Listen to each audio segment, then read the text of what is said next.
کہ جیسے مان لیجیے ایک والد ہیں اور انہوں نے اپنے ٹائم پہ اپنے جوانی میں کچھ قرضہ لیا ہوا تھا، ٹھیک ہے، کچھ لوگوں سے، وہ اماؤنٹ کتنا بھی ہو سکتا ہے، لاکھ 2 لاکھ 10 لاکھ. جی اب ٹھیک ہے. والد جو ہے وہ ایکسپیکٹ کرتے اور ان کے بیٹے کو پتہ ہی نہیں ہے کہ انہیں کس سے کب کرنا، کہاں کیا قرضہ لیا تھا. ان کے بیٹے کے سامنے کچھ یہ لین دین ہوا نہیں تھا، انہوں نے مان لیجیے اپنے دوستوں سے لیا اور ان کے بیٹے کو پتہ نہیں تھا، ٹھیک ہے. اب ٹھیک. والد یہ ایکسپیکٹ کرتے ہیں کہ ان کا بیٹا کلیئر کرے ان کے انتقال کے بعد، تاکہ والد کا جنت جو ہے آخرت سنور جائے. والد ایسا اپنے بیٹے کو سمجھا رہے ہیں کہ یار ہر بیٹے کو کر دینا چاہیے تاکہ میرے والد کا جنت جو ہے وہ مطلب آخرت سنور جائے، انہیں جنت مل جائے. تو اس کے اوپر کیا اسلامک رولنگ ہے شیخ؟ ٹھیک ہے، سوال واضح ہے. ہاں، اگر والد نے اپنے بچے سے یا بچوں سے یہ کہا ہے کہ میرے مرنے کے بعد میرا یہ قرضہ ادا کر دینا، اس کا صاف مطلب یہ ہے کہ وہ اس بات کا اقرار کر رہے ہیں کہ میں نے قرضہ لیا ہے. اب قرضہ تو ثابت ہو گیا، گرچہ دنیا میں کسی اور کو نہیں پتا ہے، لیکن پھر بھی انہوں نے اپنی زبان سے یہ بات کہہ کر کے اس بات کا اقرار کر لیا کہ میں نے قرضہ 10 لاکھ لیا ہوا ہے اور میرے مرنے کے بعد اس کو چکا دینا. جی. پہلی بات یہاں پر یہ ہے کہ اگر وہ صاحب استطاعت ہیں، قرضہ چکا سکتے ہیں، اور قرضہ چکانے کا ٹائم بھی آ چکا ہے کیونکہ قرضے کا وقت ہوتا ہے، اس کے بعد بھی وہ نہیں چکا رہے ہیں، تو یہ غلط ہے، یہ گناہ ہے. اللہ کے نبی صلی اللہ علیہ وسلم کی حدیث ہے کہ مطل الغنی ظلم. اگر کوئی آدمی غنی ہے، مالدار ہے، صاحب استطاعت ہے، پھر بھی قرضہ چکانے میں ٹال مٹول کر رہا ہے تو وہ آدمی ظالم ہے، وہ ظلم کر رہا ہے.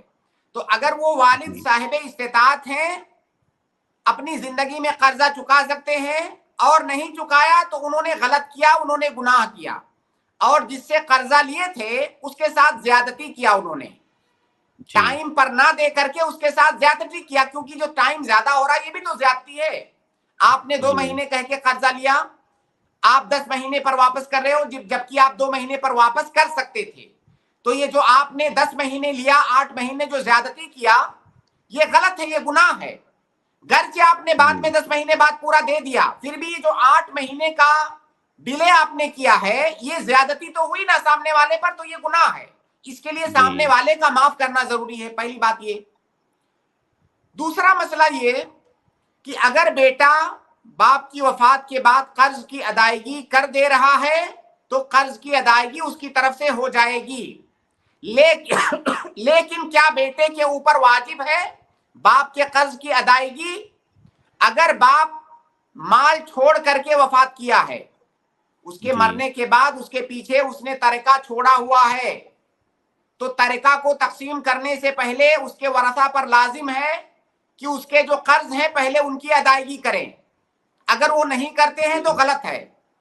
تو اگر مال چھوڑ کر کے گیا ہے تب تو آپ کے اوپر واجب ہے قرض کی ادائیگی کرنا اس طریقے سے.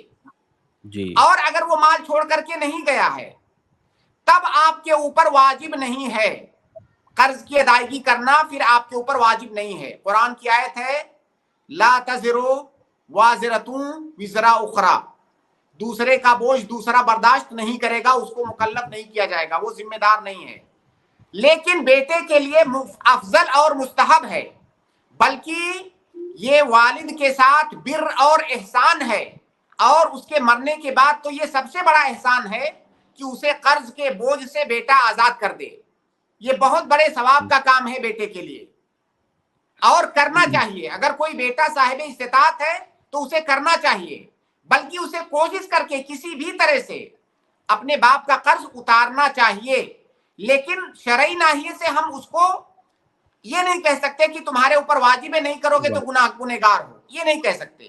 لیکن بہت بڑے ثواب کا کام ہے، اسے کرنا چاہیے، کیونکہ اللہ کے نبی صلی اللہ علیہ وسلم کی حدیث ہے کہ نفس المؤمن معلقۃ بدینہ، او کما قال نبی صلی اللہ علیہ وسلم، اگر کوئی قرض کھا کر کے مر جاتا ہے قرض ادا کیے بغیر تو معلق رہتا ہے، وہ معلق رہتا ہے، قرض اس کے اور جنت کے راستے میں یہ رکاوٹ ہے. تو کوئی بیٹا بھی نہیں چاہے گا کہ میرے والد کی آخرت جو ہے خراب ہو، تو بیٹے کو چاہیے کہ قرض کی ادائیگی کر دے، لیکن اس پر ہم واجب نہیں کر سکتے اگر اس نے طریقہ نہیں چھوڑا اپنے پیچھے تو۔ جی ٹھیک ہے۔ بس ایک پوائنٹ اس سے متعلق میرے دماغ میں آ رہا ہے کہ جیسے مان لیجئے انہوں نے کچھ چھوڑ کے گئے ہیں، یا مان لو بیٹا خود کے پیسے سے کرنا چاہ رہا ہے، بٹ بیٹے کو یہ نہیں پتا کہ کس نے کتنا لیا ہوا تھا۔ اگر مان لو کوئی آ کے جھوٹ بول رہا ہے کہ بھائی میرے سے آپ کے فرض کرو آپ کے ڈیڈی نے آپ کے والد نے میرے سے 1 لاکھ روپیہ لیا تھا، اور مان لیجیے وہ جھوٹ بول رہا ہے، اس میں بیٹا کیا کر سکتا ہے کہ بھائی ہم کو ہمارے سامنے ٹرانزیکشن ہوا نہیں تو ہم نہیں دیں گے، یہ بولنا چاہیے، یا پھر بنا کچھ سوال پوچھے دے دینا چاہیے؟ اس کے اوپر کیا رولنگ ہے؟ اس کے اوپر رول ہے، قرآن کریم کا رول ہے کہ جب ایک دوسرے سے لین دین کرو تو اس کو لکھ لیا کرو۔ تو جب پہلے رول کا وائلیشن ہوا ہے تو اب ظاہر ہے یہاں پہ پریشانی تو ہوگی، ہے نا؟ تو یہ پریشانی اسی لیے آ رہی ہے کہ ہم کو اسلام کے جو رول ہیں ہم وہ فالو نہیں کر رہے ہیں۔ جب لین دین ہو تو لکھا پڑھی ہونا چاہیے، یا ایھا الذین آمنوا اذا تداینتم بدین الی اجل فاکتبوہ، جب آپس میں ایک دوسرے کے الی اجل مسمى فاکتبوہ، جب آپس میں ایک دوسرے سے قرض کا لین دین کرو تو اسے لکھ لو۔ اگر لکھا ہوا ہوتا تو یہ پریشانی نہیں ہوتی۔ تو پہلی بات تو یہ اسلام کا رول یہ ہے۔ جی دوسرا یہ کہ سامنے والا اگر آ کر کے دعویٰ کر رہا ہے کہ میرا قرض انہوں نے لیا ہوا ہے، اب دعویٰ کرنے والا کون ہے؟ وہ سامنے والا آدمی، اور دعویٰ کرنے والے کے اوپر دلیل ہے۔ یہ رول ہے اسلام کا، اسلام کا بھی رول ہے اور دنیا کے اندر بھی یہی رول ہے کہ جو دعویٰ کر رہا ہے دلیل اس کو دینا ہوگا۔ البینۃ علی المدعی، یہ حدیث ہے اللہ کے نبی صلی اللہ علیہ وسلم سے کہ البینۃ علی المدعی والیمین علی من انکر، کہ جو دعویٰ کر رہا ہے اس کو دلیل دینا ہوگا تب اس کی بات مانی جائے گی۔ اگر وہ دلیل دے پا رہا ہے تب آپ جو ہے اس کو ادا کیجئے۔ اگر وہ دلیل نہیں دے پا رہا ہے، اس کا مطلب ثابت نہیں کر پا رہا ہے اپنا قرض، تو پھر آپ مت دیجئے اس کو۔ لیکن احتیاط کا تقاضا یہ ہے کہ ظاہر ہے ہمارے معاشرے میں لکھا پڑھی کا رواج بہت کم ہے۔ ہو سکتا ہے آپ کے والد نے حقیقت میں اس سے قرض لیا ہو، تو اگر آپ صاحب استطاعت ہیں تو احتیاط کا تقاضا یہ ہے کہ آپ اسے ادا کر دیں۔ اور دیکھیے جو سامنے والا دعویٰ کرنے والا ہے نا، اس سے بھی آپ اندازہ لگا سکتے ہیں کہ کیسا آدمی ہے، اس کے دعوے کس طرح کے ہوا کرتے ہیں۔ لیکن ان سب باتوں سے پہلے یہ پریشانی اور یہ مشکل آئے ہی کیوں؟ آپ کیوں نہ، خاص طور سے جب بڑی رقم کا لین دین ہو تو آپ اس کو کیوں نہ لکھ لیا کریں؟ بالکل ٹھیک ہے۔ اچھا، جو آپ کہہ رہے تھے کہ جو ٹرانزیکشن ہوتا ہے اس کو نوٹ کر لینا چاہیے، کلام پاک کی کون سی آیت ہے؟ آپ میرے کو ہیلپ کریں، میں نوٹ کرنا چاہ رہا ہوں اس کو۔ قرآن کی جو سب سے بڑی آیت ہے، آپ کسی بھی عالم سے پوچھئے کہ قرآن کی سب سے بڑی آیت کون سی ہے تو وہ آپ کو کہے گا آیت دین، سورہ بقرہ۔